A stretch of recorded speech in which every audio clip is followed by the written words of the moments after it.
We have divested and things and times have caused that industry to dwindle. And so our main industry now is tourism. It is growing leaps and bounds, and it is the mainstay of the economy. Now, when you came into Jamaica, pretty much only you flew into Montego Bay.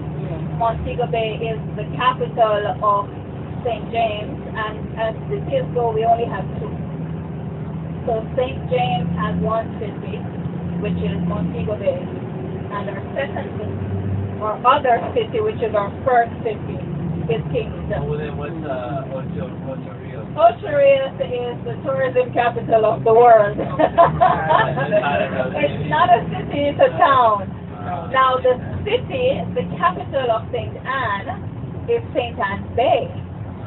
And we just drove through St. Anne's Bay. So a lot of people, even people who live in St. Anne, don't know that Ocho Rios is not the center. It's actually St. Anne's Bay. So on your way from the airport, you came through Trelawney. Now I'm sure nobody in this bus has ever heard of a little young man called Usain Bolt. Yes. Never. Yeah, he's Jamaican. Yeah, I know. He actually was born and bred in that parish next to Montego Bay, next to St. James, and that's called Trelawney. Now Trelawney is very popular for yam. And you have sweet potatoes in the States that you call yam. Yam for us is a sturdier root tuber. Yeah. It looks like cassava but a little bigger. I don't know what you call it in Trinidad. Yeah. Yam. And Yeah. do we have any Bayesian? No? Okay. But for us it's either yellow or white. We have all kinds of varieties. Yeah. You have sweet yam, you have renta yam, apu yam. Goes down well with pretty much anything. Excellent substitute for rice. Yeah. We consume a lot of rice in Jamaica, but the average Jamaican male will not think that his dinner, his plate is properly set without a piece of yam. Right, Horace? You've got to have a piece of yam. Now, apart from the oxtail, we love goat. So lots of curry goat. That's a big deal in Jamaica. Curry goat is a staple at every celebration. You have a funeral, you have a wedding, you have a cemetery event, and there's no curry goat, you did not have an event. That's a biggie. For us too, the major accompaniment, especially for Sunday dinner, is rice and peas. Some people say rice and beans and rice, and all kind of things. We call it rice and peas. And of course, there's no true rice and peas without some coconut juice. Right? So that makes it perfect. Yes. Now, of course, I'm making you hungry. That was the intention. Yeah, I know. But I'm going to tell you a little secret about something I'm sure you don't know. And if you know, boy, I'll be impressed. Do you know how the whole jerk works? You've heard of jerk, right? Jerk chicken, jerk pork. I'm sure you've been to the jerk hut at the hotel. It's good. The whole idea of jerk did not come about because we were looking for a new cooking sensation. It was back in the time when we had that dark era of slavery in our culture, and some very valiant men and women ran away for freedom.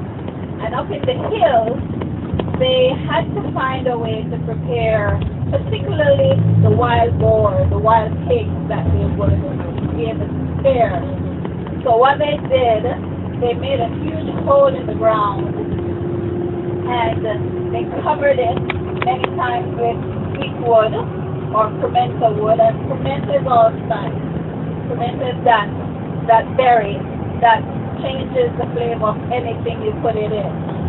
They covered the base of that hole with those logs, had a fire start under there, with a meat that has been marinated in everything you can imagine, and the essence of it is just driving you crazy because you want to think you're eating it right now.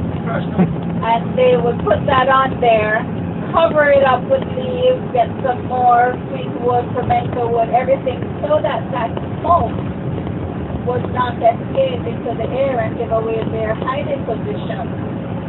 So in the quest for getting some food, they developed something that the world cannot take away from us. So the idea of jerk really came out of necessity, and it has been with us. Now the best jerk, and this is up for debate, but we still say the best jerk is in Portland. And now Portland is the most eastern parish of Jamaica, and Boston Jerk Court is the thing. So when you come back, because I know you're coming back, you need to ensure that you call up Xavier and you say, you need to take me to Boston for the day. You're not only going for the jerk, you're going for pristine waters, you're going for waterfalls, you're going for Blue Mountain coffee at the source. You are going for nature at its most amazing and natural. It is the part of the island where tourism began, but it's still the most untouched area in Jamaica. You have the rafting on the Rio Grande. You have the whole story of people who still use the raft to take their produce down from up in the hills, down to the seaside. And of course, the Jamaican Mountain Coffee, I'm sure you have had it. Second to none, I don't care what the Colombians say. And the Mexicans have nothing on us. And I'm going to give you some coffee.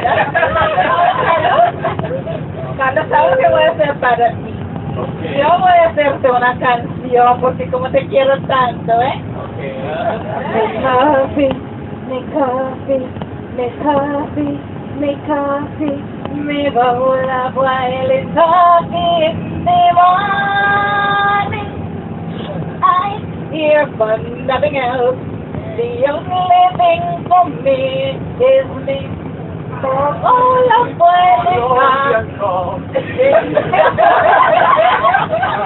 Listen, let's trade. I'll take the Colombian emerald and you take the Jamaican coffee. What do you think? Oh, you want an emerald? Yeah. Okay, I can take a... So I give Colombia the emerald and we have the coffee. Okay. So we have the bragging rights, and we hold it. You can hold the Colombian emerald. That's your bragging rights, okay? If we have we come to an agreement, I love this crowd, yeah. So, I am in between Portland and St. Anne. Can we taste the coffee? Of course you can taste the coffee. When you want it. Tonight. You want a lot of things tonight. There's another Jamaican song that says, one more night, give me just one more night. That's the song you need to sing to Brandon, right? I'm second that, but he's the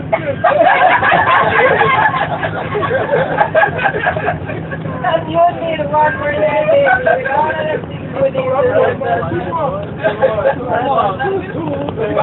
Two more nights.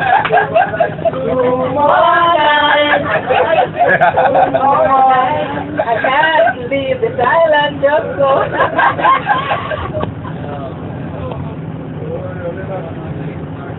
I know, Brandon, it's a setup for a guest. Well, Brandon, let me help you. I'm very good at this. We're going to set the bar for the next conference from here. Right. So if you want to get 2 more nights, you are going to have to do twice as much. All right, deal. I mean, you pay me, guys. You pay me. Come on. You know what? I need to qualify. Can you imagine I've been hanging out with you guys all week? Yeah. Awesome. That was just too much fun. And somebody will be doing my job, right? Yeah, I'll do it. Oh, okay. Done. Alright, I'll good. start Wikipedia and everything. Alright, sounds good. I can't say so. Oh well, that's trainable. That's true. So guess what? There's another little area, and this is where we are, Runaway Bay. Everything in Jamaica has a story. And you know what? The Jamaicans who grew up with their grandmothers are great storytellers. So you know who I grew with, right?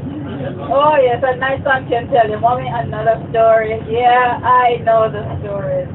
So this little village here has a very, very interesting past, because we're coming back into the history of slavery when our free men, they free themselves, thank God, they wanted to get away from their plantation owners and so on.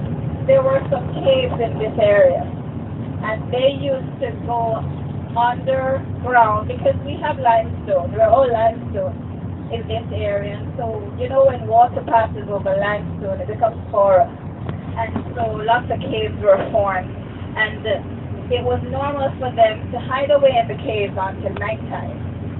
And at nighttime, they had these little dugout canoes that they used to load up into and go over scuba.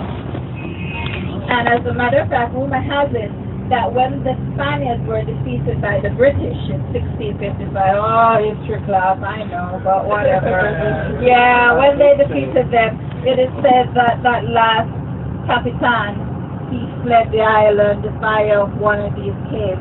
So this area got the name Runaway because the slaves ran away, and it's on the seaside, and there's a bay, so Runaway Bay. And because it was a Spanish territory up to that point, the names were in Spanish, ain't Carlos, no? So for here it was La Bahia de, how do you say Runaway, Carlos? La Bahía del Escape. Yes, so La Bahia de Escape. That's what this area was called. But then, you know, that's hard for us English speakers, right? Right. So they made it into Runaway Bay that way. So not far from your hotel, there are the Green Grotto Caves. And that is an amazing system of caves with stalactites, stalagmites, columns. Beautiful tour. We're going to have to do that on your next trip. And it really speaks to that part of our history. Now, as you go down a little bit further beyond those caves, you get to Discovery Bay. And Discovery Bay is where it is said, and you know, these parts of the history is another story, but whatever. Christopher Columbus discovered Jamaica. But the truth really is he was lost. We found him and saved him, but you know, yeah. He stumbled across us We and can discover a he... place when it already has people. Exactly. So, this is a real story. He was about to be lynched on his boat, the Pina, the Nina, and La Santa Maria. And good enough, he saw a little bit of land, and that saved his life, literally. They pulled into that area, and because he was so grateful, he called it La Bahía de Descubrimiento. Now we have it as Discovery Bay. And there is an anchor dropped not far from the supposed point where he actually landed. And that's a part of that history. When we came from the falls, not far from when we got onto the main road, there was actually an area where the statue of Columbus still stands. And it's similar to the statue of Columbus that I saw on Las Ramblas in Barcelona. Right? Yes, Carlos, I lived and grew up. Well, I didn't grow up. Sometimes I get confused. I studied in Spain. I visited that. You visited that. You did, eh? So the one in St. Anne's Bay is not as big, but it's the same, you know, that replica of the one on Las Ramblas in Barcelona. What? Jamaica's first name? There are some people who said Examaica. Yeah, I think that's the first name that they gave. Examaica. And the first people who Columbus came upon when he came to Jamaica I learned them to be the Arawak, and then our children learned them to be the Tahinos. It was said that they were extinct. 2 days or so in the newspapers, I saw a young lady who said she is a descendant of that group of people, and they're not extinct. They have a very pronounced Indian right here. Yeah. They're she lives here, and her family they say they've always been afraid to. Elizabeth, okay. Oh, okay. All right. So it's a very good story, because that means the history can tell, right? Yeah. And so I found it very interesting, because I always learned that this group of people were totally wiped out by the Spaniards. And incidentally, because the Spaniards had such a long presence in Jamaica, most of the names of the places were originally in Spanish. And so most of the names that we now use were literally just translated. So our parishes, you have St. Anne, Santa Maria, St. Anne, Santa Ana, St. Mary, Santa Maria, St. Thomas, you know, so it's all translated. And you've noticed I have kept you along the north coast. That was deliberate, you see, because I'm trying to twist Brandon's mind to allow you one more night. One more night. 2 more nights. I'm done. 2 more nights. Ano, anyayin na ulit. 2 more nights. 2 more nights. Please, Brandon. 2 more nights. I know. I'm gonna get it later. I'm gonna get it. So how was your home away from home, guys?